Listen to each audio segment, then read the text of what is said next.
Verónica y Tony, la entrevista se sube todos los días a 360podcast.sb, el primer hub de podcast en El Salvador. O puedes volver a escucharla por Spotify, Apple Podcast, Amazon Music, YouTube Music o TuneIn. Dale clic a la campanita para que recibas la notificación. Este día en el Corre de la Mañana le damos la bienvenida a...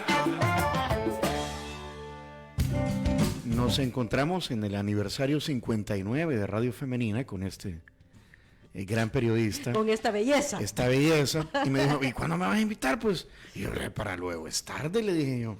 Y aquí está.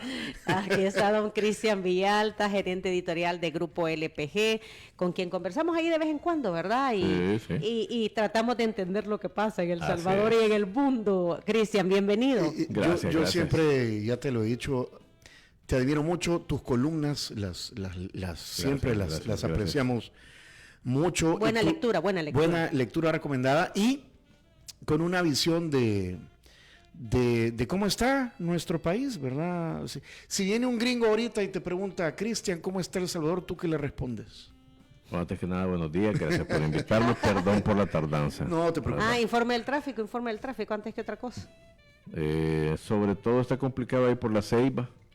Ajá, ahí, sí. Y en la zona rosa también me pareció que había más tráfico del acostumbrado. El semáforo de la ex CIFCO no da mucho. No está dando, es cierto. No da mucho para la gente que viene en la Panamericana. Correcto. Lo que pasa es que ahí, pues sí, ahí fluye un montón de tráfico y un montón de zonas, sí. ¿Verdad? Así es que hay que aquí está ya. tomar precauciones. Bueno, pues la pregunta es que ¿qué le diría a un gringo si viene? Pues un europeo, no sé, un extranjero. A un extranjero.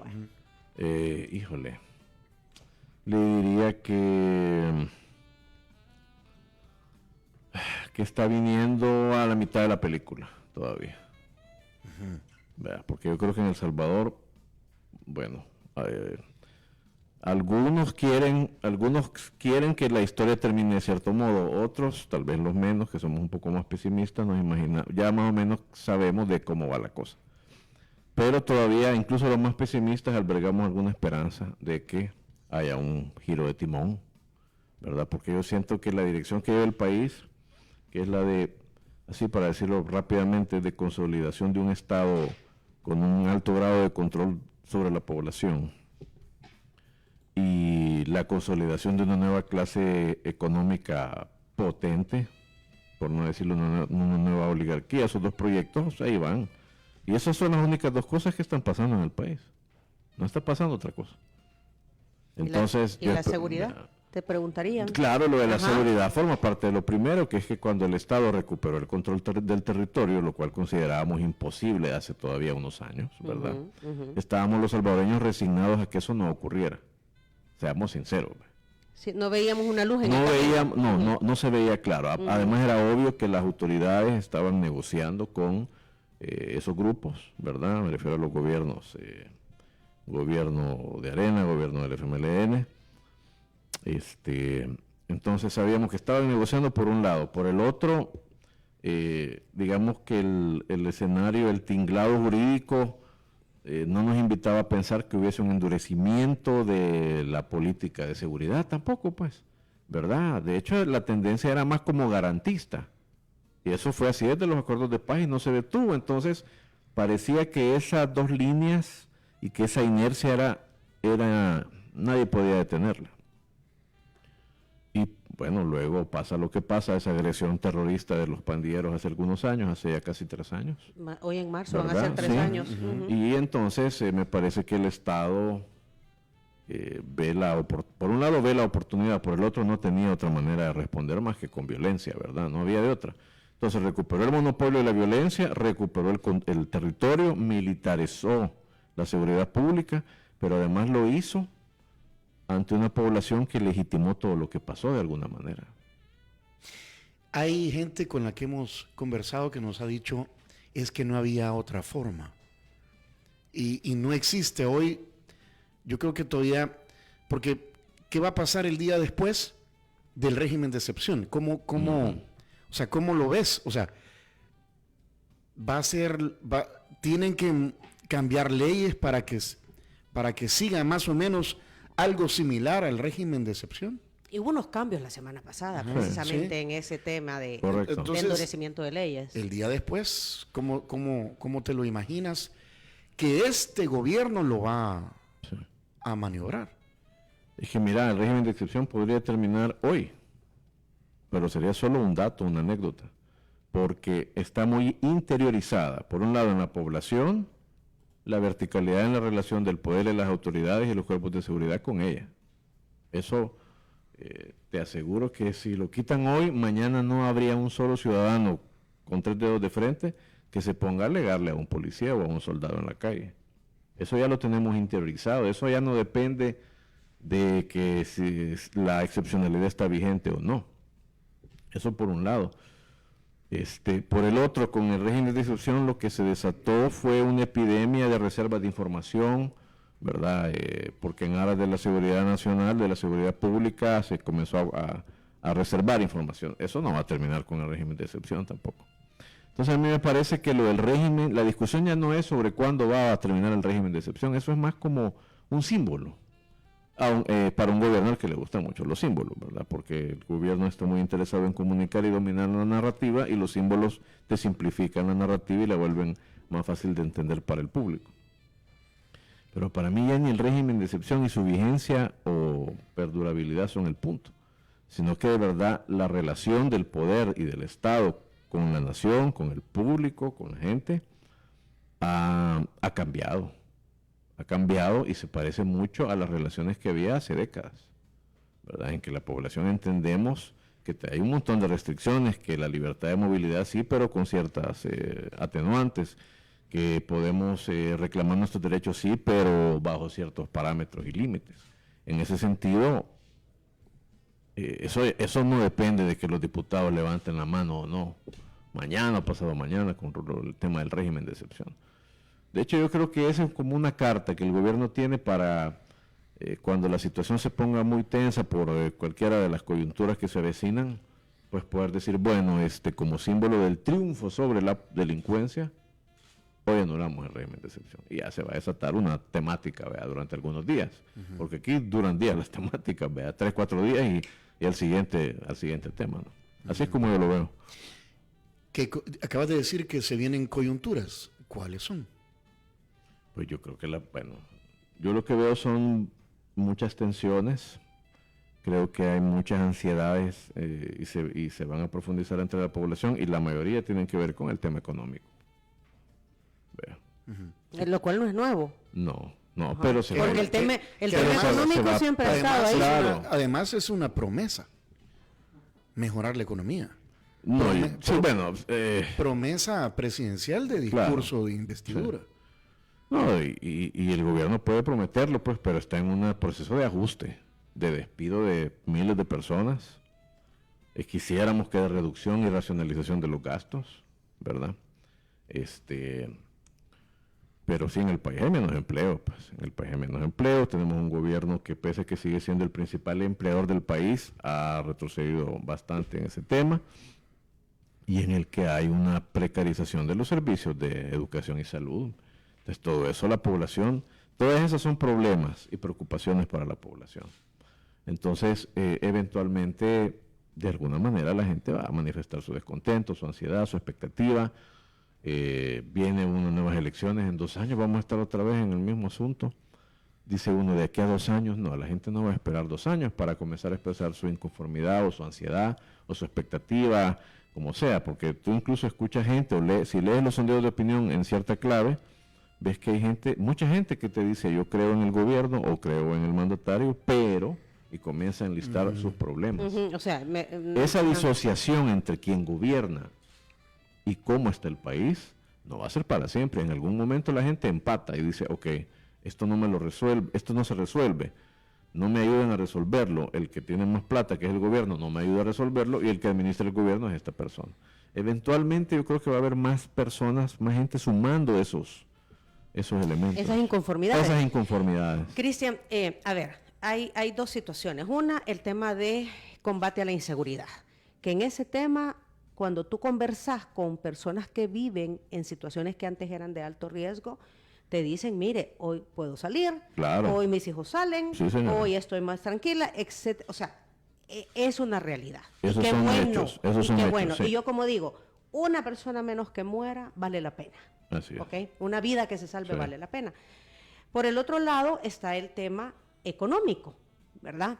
Que es una deuda de siempre, ¿verdad? Nosotros que tenemos años de estar en esto lo venimos escuchando. Primero siempre en las encuestas era la inseguridad y el segundo tema el tema económico. Sí. Ahora bien, en el tema económico, por años se ha hablado que el Estado tiene mucha grasa y la grasa es exceso de colaboradores, porque se ha contratado gente que no tiene las competencias para los puestos que desempeña, lo cual tampoco es nada nuevo. Ahora, se comienza a hacer y esa lectura quisiera que me explicaras, una depuración, por así decirlo, de personas que trabajan con el Estado. Ya tú lo has dicho, miles de personas están ahora que ya no están trabajando con el Estado, con el gobierno, y esto no es una cosa que debería de estar sucediendo, porque por años hemos escuchado a los analistas decir el Estado tiene mucha grasa, es decir, tiene exceso de colaboradores. Sí, bueno, mira, primero sobre el tema de seguridad, yo creo que es que ahí no hay ni discusión alguna vez. Eso, hay gente a la que la vida le cambió desde que ya no tiene ese terror, ese régimen de los pandilleros en su colonia, en su barrio, en su comunidad. Y eso no lo podemos soslayar, sería un grave error querer relativizar la importancia que ha tenido para cientos de miles de salvadoreños. Ahí estamos de acuerdo, sin duda. Sobre el tema de la reducción del Estado, de la reducción del aparato del Estado, es que necesitamos, por supuesto, siendo un país pobre, necesitamos un Estado tan eficiente como sea posible. Pero tan eficiente como sea posible, ¿para qué? Para que le ayude a la población, sobre todo a la de la renta más escasa, a la gente más pobre, a aliviar un poco sus necesidades. Eso es todo, eso es lo que se espera de un gobierno. Pero al menos yo lo que veo es que el proyecto de reducción se está ejecutando, mientras en simultáneo, se está ejecutando afectando muchos programas sociales, mientras que en simultáneo vemos un montón de medidas tomadas por el gabinete económico y el mismo discurso del gobierno lo ves, que están apuntando al ascenso, a respaldar el ascenso de una nueva clase económica. Una nueva oligarquía y nuevos ricos, y todos lo sabemos, vemos vehículos en la ciudad que nos quedamos como, ¿y esto de qué se trata? Sabes que hay gente que se compra un yate, 2, 3, ves las propiedades que tienen, no lo ocultan, de hecho lo publicitan, ves cómo ves cómo se está proliferando un consumo lujoso en algunas zonas del país. Entonces tú entiendes que definitivamente se está profundizando la brecha y que hay gente con dinero que tiene mucho dinero y hay gente pobre que está cada vez sufriéndolo más. Entonces dices, ok, si el gobierno sabe que tiene que racionalizar sus gastos, reducir sus costos y aumentar la recaudación, pues tendría que hacerlo precisamente aumentando la presión fiscal sobre los que más tienen. Y quisiera aquí agregar... Pero ves que al contrario, se está volviendo un paraíso para un montón de inversionistas, por ejemplo, de los criptos. Y dice uno, ok, pero ¿y el país qué está ganando? ¿Qué inversión extranjera directa está ganando el país que le dé empleo a la población y que aumente la recaudación para el gobierno? En lo absoluto. Al contrario, vienen porque no les cobran un centavo. Entonces, ahí es donde a mí me parece que hay una descompensación. Yo creo que ninguno tenemos ningún problema con que el gobierno se vuelva más eficiente, todos lo quisiéramos. Todos lo queremos, pero la eficiencia no puede ser que tú vayas al Seguro Social y no te puedan practicar un examen porque no hay un reactivo. Y que los mismos empleados del Seguro Social. El andamiaje legal se ha conformado para que suceda lo que acabas de decir. Pero no hay efecto cascada o no hay... No. Hasta ahí queda. Pues sí, eso es lo que estamos viendo. Mira, ojo, esto no es un invento nuevo. Este país, nuestra República de El Salvador, ha padecido en sus apenas 200 y fichas años de historia del mismo problema, ¿verdad? Es un diseño injusto, un país que se fue construido en base, sobre la base de un despojo, ¿verdad? Y de una acumulación de los medios de producción. Pero se abrió una posibilidad que un gobierno con esta popularidad, que creció sobre los escombros de dos proyectos fracasados, como eran Arena y el FMLN, estuviera a la altura de las necesidades. Yo creo que ya pasó suficiente tiempo como para entender que es un proyecto conservador, es un proyecto de derecha, aunque no les guste la palabra, pero bueno, es lo que es. De izquierda no me digan que este proyecto es un proyecto de derecha, conservador, neomilitarista, que pretende apoyar el ascenso de una nueva clase económica. Y eso no es necesariamente malo. Ojo, yo no estoy satanizando todo eso que te estoy diciendo, porque a estas alturas del partido en nuestra historia ya tuvimos bastantes proyectos similares, pero están cometiendo el mismo error que todos los proyectos similares. Esa es la cuestión. ¿Cuál es ese error? Mira, es primero olvidarse de la población, en particular de las grandes mayorías que necesitan apoyo en salud, en educación, Salud y educación, un poco más de inversión en desarrollo humano, ¿verdad? Y contribuir al fortalecimiento de la democracia. La población necesita crecer en libertad, hombre. Yo cuando escucho hablar de inversión y de prosperidad y otro montón de cosas, digo, sí, todo eso es maravilloso, pero sin libertad no podés.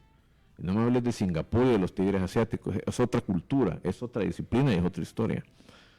Entonces ahí es donde yo te digo que hasta los más pesimistas seguimos albergando la esperanza de que haya un poco de apertura mental y se le permita a la población, se le amplíen un poco los márgenes a la población, a la sociedad civil, a la academia, al periodismo. Mira, No sobre los datos económicos, es que este dato, a Tony, a mí me... el doctor Cabrera. El doctor Cabrera, Oscar presidente Cabrera del Banco Central de Reserva, Oscar Cabrera, y presidente de FUDESE, Fundación para el Desarrollo de Centroamérica. Lo tuvimos la semana pasada y él siempre te da un dato muy importante para mí, ¿verdad? Porque el famoso crecimiento económico es una cifra, pero si no hay desarrollo de las personas no sirve de nada, ¿ok? 10% de la población tiene acceso al 45% de la riqueza de este país. El 10%. Mientras tanto, el 50% de los más pobres en este país solo tienen el 5% de la riqueza. Entonces, esas desigualdades son las que nos tienen en este problema. Somos un país de contrastes, ¿verdad? Así es. Yo no sé si se acuerdan ¿se acuerdan de Alfredo Mena Lagos? Sí, claro que sí. Él decía, y siempre, nunca se me olvida, este país necesita un hombre fuerte. Utilizaba otra palabra, decía un dictador. Y ¿no se acuerdan que decía eso? Sí, me acuerdo. Hace años de eso. Hace años de eso, sí. Él tenía un programa de televisión que se llamaba... Tuvo, es cierto. ¿Cómo se llamaba el programa? Hablemos claro, aclarando conceptos, algo así. ¿Es lo que está pasando ahorita?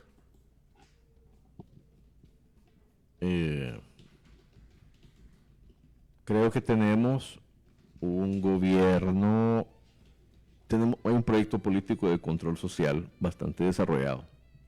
Control sin social. duda. Por ejemplo, hay gente que dice que esto del alcohol, cero tolerancia, es control social.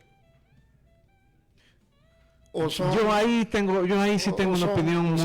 Sí, mira, ahí tengo una opinión muy sesgada probablemente, porque para mí sí ha sido un problema de salud pública desde siempre. Esta ha sido una sociedad muy permisiva y muy doble moral con el tema del alcohol, pero podemos echarnos 2 horas hablando de eso. Pero esta ha sido una sociedad en la cual se ha cultivado... Te juntás con los amigos y el tema es ese. Sí, se ha cultivado la intoxicación como una manera socialmente aceptada de consumo, de ingesta.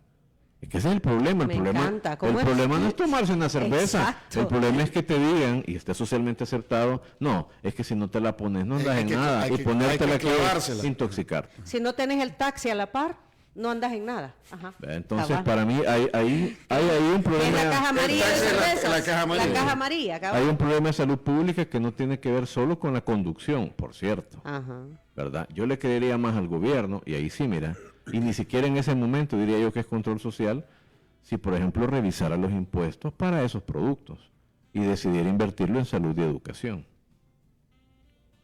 Pero que vos endurezcas las penas para los que andan manejando sonados, viejo, para mí eso es de elemental sentido común. Va. Es que miren, ese solo para apoyar. Pero ese soy yo. Yo ese también. soy yo, que para divertirme no me tengo que tomar un trago. Mira, en otros países han sido y son radicales como se está haciendo aquí. Y entonces, si no queremos ver como países desarrollados, porque ahora criticamos eso. Ahora, te voy a decir lo que sí es control social, para no desviarnos de la pregunta. Control social es que hasta la fecha ninguna asociación de restauranteros ni propietarios de esos negocios haya dicho esta boca es mía. Sí, porque les han bajado las ventas. ¿Por qué no hablan? Eso es control social. Efectivo, además. Vale. Este gobierno tiene un instrumento que no han tenido los anteriores, que es que ahora puede modificar la Constitución de la República en la mañana y lo ratifica por la tarde. Y tú dices, bueno, estamos a la mitad de la película. En temas digamos, de este pacto social que es nuestra Constitución de la República, ¿qué crees que vaya a suceder? Lo dejamos planteado, compañero. Ay, hombre, son las 8:30. Porque Sheila lo dejamos planteado, Sí, porque hay que claro. hacer pausa cuando son las 8:35, porque ya vino, bueno, aquí está Cherito Café. Aquí está. Ajá, hay que entregarle Cherito Café, el café oficial en Diana Verónica y Tony, a Cristian Villalba. Bárbaro. Hay invitados que me mandan mensajes y me dicen, ya se me acabó el Cherito Café. O sea, como quien dicen, invítame. Y aquí está, esa Esa es la verdadera razón de Cristian. Finca La Veranera, San Pacho, un Black Honey, es empacado hace el 29 de enero. Está Hace poco, fresquito. hace 15 días. Ay, Muy bien. gracias, El Cherito Ay, qué rico que huele. El Cherito Café es para ti, ya lo estás probando también, Cristian.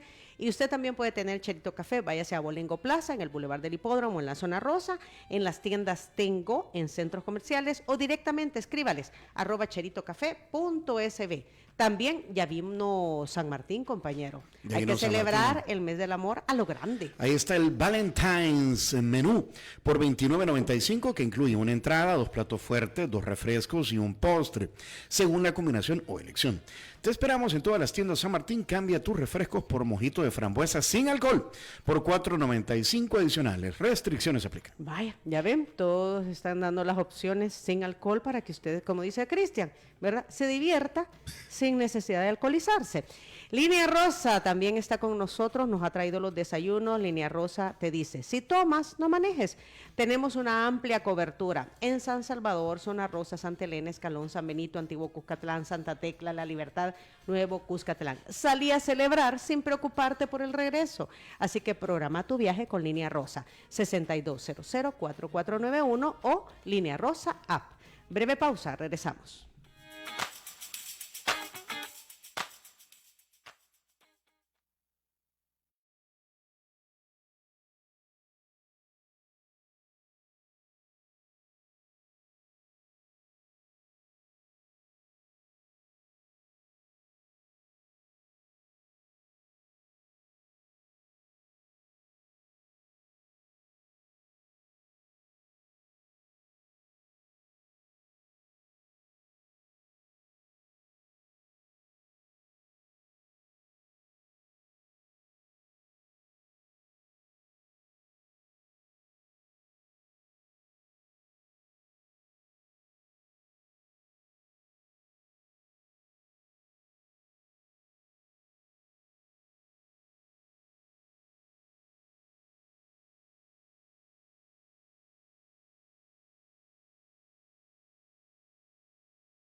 fue cortito el tiempo, hombre. Con Cristian Villalta hay que aprovecharlo. Son las 8:43. Gerente editorial de Grupo LPG. Cristian, quedó pendiente una pregunta. Decíamos que este gobierno tiene un instrumento que no tuvieron los demás, que es que puede modificar la Constitución en la mañana, la ratifica por la tarde, y ese que es el pacto social que ha costado una constituyente antes del 83 y que han habido, es el marco legal supremo, ¿verdad? Lo puede cambiar de un día para otro. ¿Qué crees que vaya a cambiar? Porque lo hicieron para algo, pues, no solo para lo de la deuda política, que creo que fue una excusa.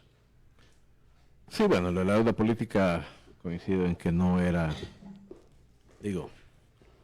no sé si me cuesta creer que eso haya sido un clamor popular, lo que pasa ¿verdad? Es que el mismo artículo de la Constitución de la deuda política pudo haberlo modificado en la legislatura anterior y ratificarla sin tener que modificar toda la Constitución. Correcto.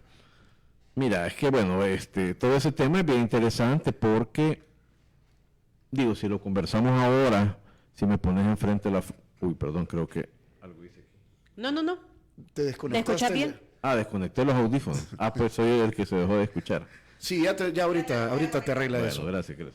Pues mira, si vos me pones la foto de 10 de los últimos diputados de esta legislatura y de las anteriores, de varios partidos políticos, y me decís que de mi dinero, del dinero de los contribuyentes, les has dado para su campaña, por supuesto que me indignaría.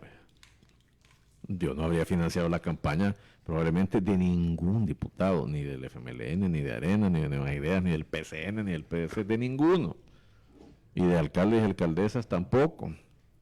Pero debemos entender cuál era el propósito, cuál era el contexto histórico en el cual se elaboró esa Constitución y por qué se consideró necesario que del dinero público se apoyara a la organización de la sociedad en los partidos políticos para aspirar al poder, para cultivar la idea de la alternabilidad. Entonces todo tiene un contexto, ha habido un proceso histórico, por eso estaba eso ahí. Ahora, debió haberse desarrollado una discusión de alto calibre para plantear ese tema, ¿no? Era el momento idóneo. ¿Qué le conviene más al país en este momento? ¿Qué le conviene más a la nación en este momento? Al gobierno es obvio, al que gobierna, al que detenta el poder. Por supuesto que le conviene tener una oposición que además de débil no tenga un peso. Por supuesto, no tenga un dólar, ¿verdad? Pero a la democracia, al país, ¿qué le convenía? ¿Le convenía volarse la deuda política?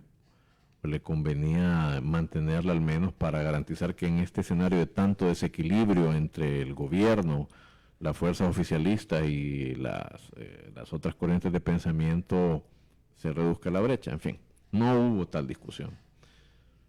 Ahora, yo te mentiría, yo creo que este es un gobierno que improvisa mucho. Yo no creo que tenga una hoja de ruta así marcada, ¿verdad?, planificada. No, creo que va dando golpes de timón a partir de la volatilidad de los escenarios.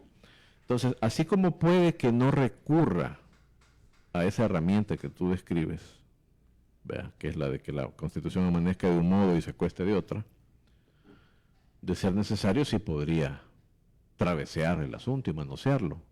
¿Qué podría manosear? Lo que necesite. Y eso es cualquier cosa. Cualquier cosa, desde lo que se te ocurre, desde la locura más estrafalaria hasta la manipulación más conveniente y cínica. Cualquier cosa puede pasar. Y no puede pasar porque los que gobiernan son así, asado, acuyá. No, es que cuando vos le das esa posibilidad a cualquier facción política, te puedes esperar cualquier tipo de abuso. Claro, cualquier tipo de abuso. Pero bueno, eso es lo que tristemente ocurrió. Yo creo que nada bueno puede salir de eso, de verdad. Aún si no lo ocupan, es grave, porque tú no sabes quiénes van a gobernar después. Sabes quiénes gobiernan ahorita.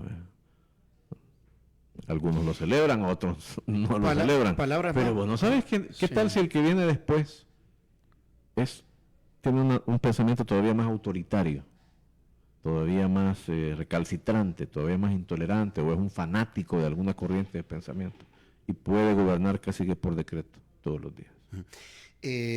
Palabras más, palabras menos, el presidente, ante una protesta que hubo este fin de semana frente a la Minaes, decía que pues hoy hay menos oposición política sin los fondos de USAID, pero también los fondos de USAID permitían que el gobierno, permitía que donde el gobierno ya no lograba entrar, entraba la ayuda internacional. ¿Qué piensas sobre el tema de la oposición política? Mira, yo lo que quisiera, yo lo que espero... Que meten el mismo huacal incluso a medios ONGs. Lo que pasa es que hay que decir, USAID financiaba también, o financia, porque eso continúa, ahorita está parado, pero no es que lo han quitado, ¿verdad? Financiaba diferentes organizaciones no gubernamentales, además de programas sociales. Y proyectos periodísticos. ¿Verdad? Así es. Mira, por un lado, los americanos están en todo el derecho de revisar su presupuesto y recortar y ampliar, eso es derecho de ellos. No es una discusión. Es su pisto, ¿verdad? Es su pisto.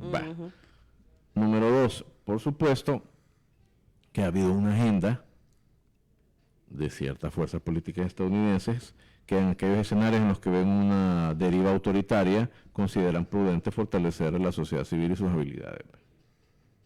Pero eso ha sido político, y así como para tal vez el gobierno de Biden eso era recomendable, e incluso durante el primer gobierno de Trump hubo mucho de desinversión, pues ahora podrían emprender la retirada. Ahí solo queda ver y luego tomar datos de los daños colaterales.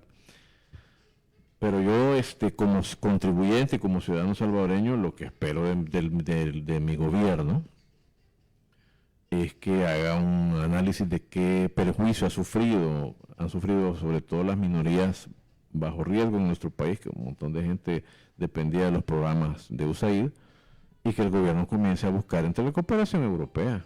Yo no veo cuál es el valor que tiene celebrar la medida que toma un gobierno extranjero cuando lo que está es afectando a mucha de tu población. Entonces, tal vez la Unión Europea esté proclive a ayudar al país en un montón de situaciones en las que ya no haya tal vez tanta cooperación de USAID, ¿verdad? Ahora, lo de la oposición, yo lo que veo ahí es que, mira, de hecho, oposición real con posibilidades ahorita hay muy poca. Probablemente en 2 años, a menos que ocurra algo excepcional, la gran pugna que va a registrarse con nuevas ideas es desde el mismo partido, ¿verdad? Yo creo que esa va a ser como el gran revisionismo oficialista se está cultivando, ¿verdad? Y vas a tener a los diputados actuales peleando por esas curules en las primarias del partido con los que hoy son youtubers y son...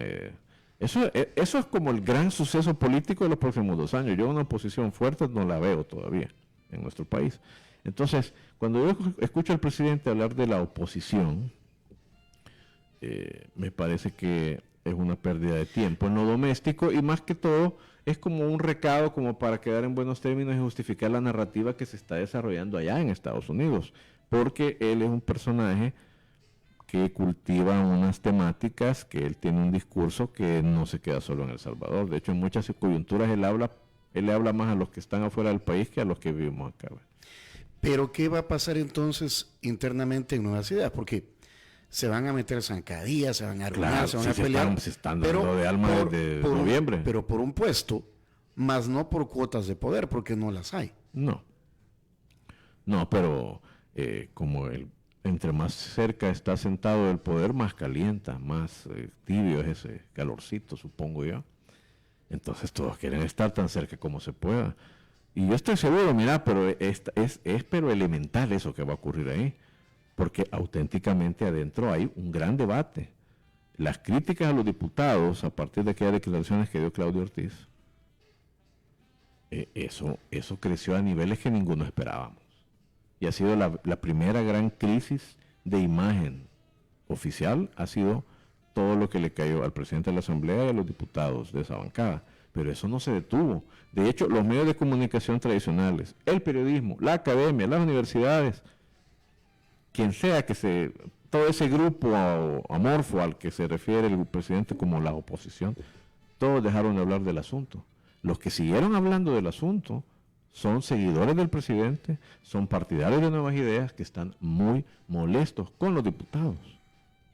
Y eso es real, eso es auténtico. Si vos te metes a YouTube, al YouTube profundo, a Deep YouTube, hablando de Deep Seek, mira, y en serio, hay mucha gente, muchos salvadoreños que viven aquí o que viven fuera, que están haciendo contenido, yo lo considero auténtico, ¿verdad? No patrocinado, protestando, cuestionando y pidiendo renovación de esa bancada. ¿Y por qué el presidente, si puede modificar la Constitución, no amplió de 3 a 5 años el periodo de los diputados? Porque esa gente es la más impopular del país. Y él lo sabe. Y él lo sabe, entonces que se va a empeñar él no va a empeñar su marca, su franquicia, ¿verdad? Con unos tenderos tan bueno, siempre han sido los más impopulares, vea. Bueno, pues ahora, sí, pero en algún momento creyeron que no. Bueno, hoy hasta entertainers pretenden ser algunos exdiputados, vea. No les daba para tanto la gracia ni el talento, me vas a disculpar. Entonces, en 2 años o en menos, en año y medio, te aseguro que vas a ver el surgimiento de una nueva ala en ese partido. Con gente, ellos van a decir que es gente más cercana a la base. El auténtico movimiento. Al pueblo. Es una línea básica esa, eso es lo que adviene en ese partido. Porque además algo le tienen que vender a su suscripción. ¿Qué les vas a vender? Renovación. ¿Cómo? Bueno, volándote a la mitad o a más de los diputados, porque pues, si, como eso te puedes conseguir otros 60 cualquier día, en cualquier lado, aquí en El Salvador. Retomando lo de los restauranteros, a los que les ha bajado la venta por el tema de esto, decían aquí 20, 25, 30% les ha bajado. Es un gremio bastante grande. Y así hay otras gremiales de las que tampoco escuchás nada ante un montón de cosas que están pasando en el país. Hay una autocensura, hay un temor, me van a mandar al Ministerio de Hacienda a auditarme. ¿Tengo la cola pateada o qué? O tengo la cola pateada. Yo creo que hay como 3 cosas. Por un lado, yo creo que hay muchos de ellos que la verdad lo que quieren es trabajar en paz. Entonces prefieren mantener un perfil bajo. Tal vez lo han mantenido siempre. Y hay mucho empresariado en nuestro país que es así. Ahí es respetable, se respeta su decisión y su posición porque es de hace años.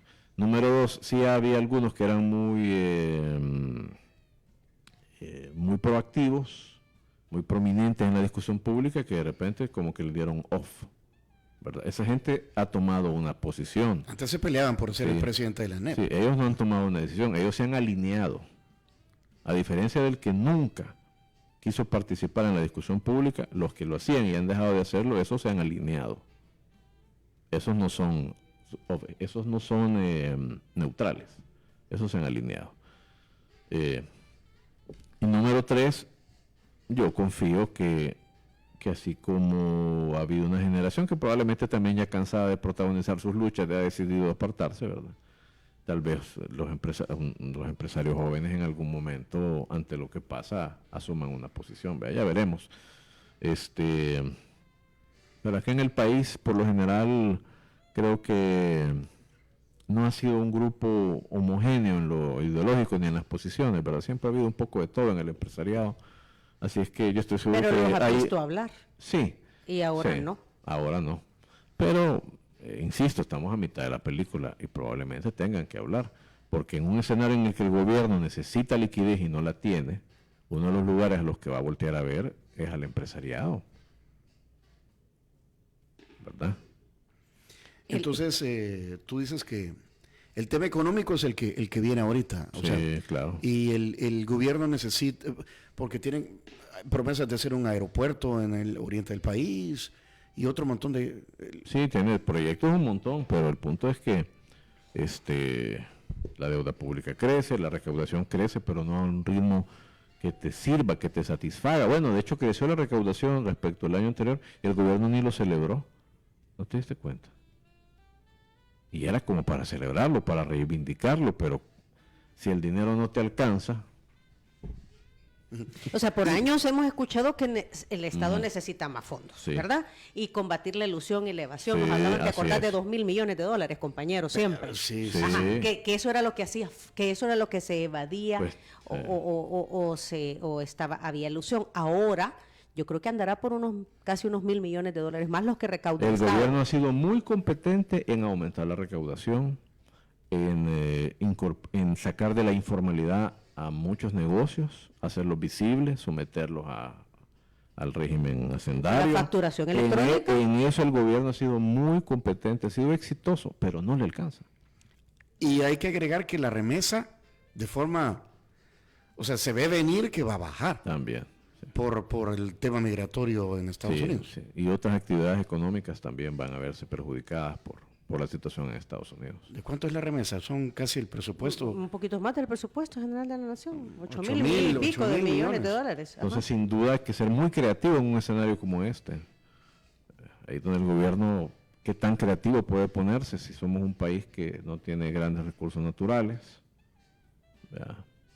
Tema de la minería. El tema de la minería es como, porque seguramente ven los números, ven los porcentajes de, digamos que es impopular, pues, ¿verdad? Y un gobierno que estoy seguro atiende los números, sigue adelante con algo impopular.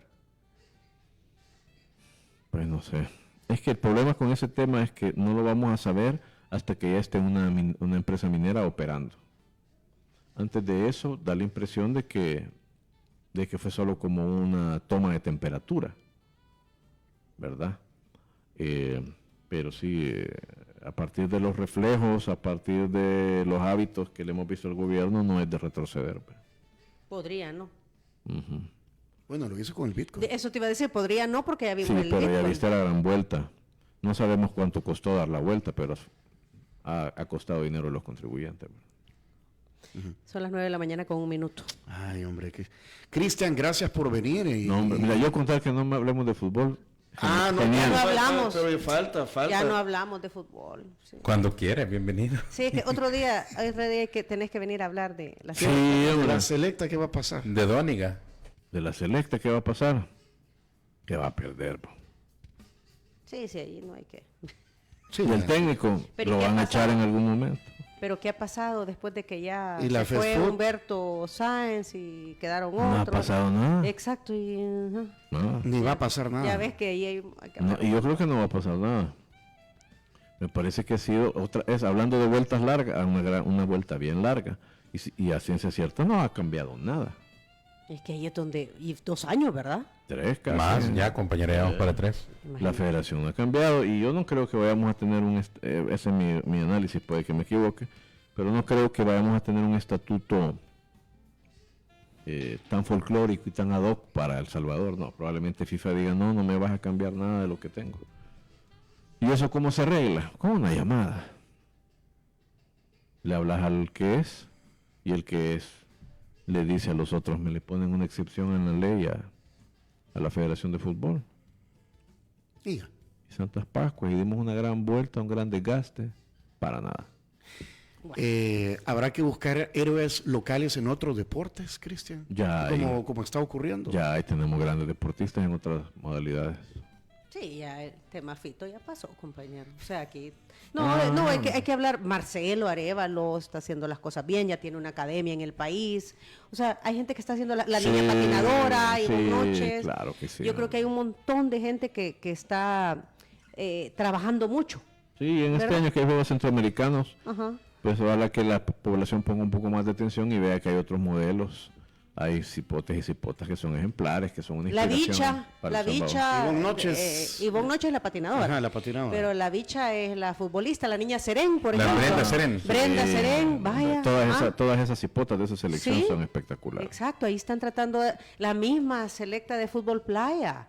Sí. Miren, no le damos la importancia que merece, pero ahí está Rudis trabajando con su gente. De hecho, tienen un torneo este fin de semana. Tenemos torneo y uno de los jugadores ya está de director técnico de la selecta de Costa Rica. Vaya, estamos De exportando. los exjugadores de la Sí, generación. de los Gallo. gallos, sí, Por eso te cierto, digo, ajá, cierto. vaya. Entonces eso es bueno. 9:03 hoy sí. Gracias, Cristian. Gracias a ustedes, gracias. Qué bueno que te diste la pasada por acá. Si quieren volver a escuchar esa entrevista, atención a lo siguiente. Si quieres volver a escuchar esta entrevista, ingresa a 360podcast.sb, el primer hub de podcasteros salvadoreños. Sigue a Diana Verónica y Tony la entrevista en Spotify, Apple Podcasts, Amazon Music, YouTube Music o TuneIn.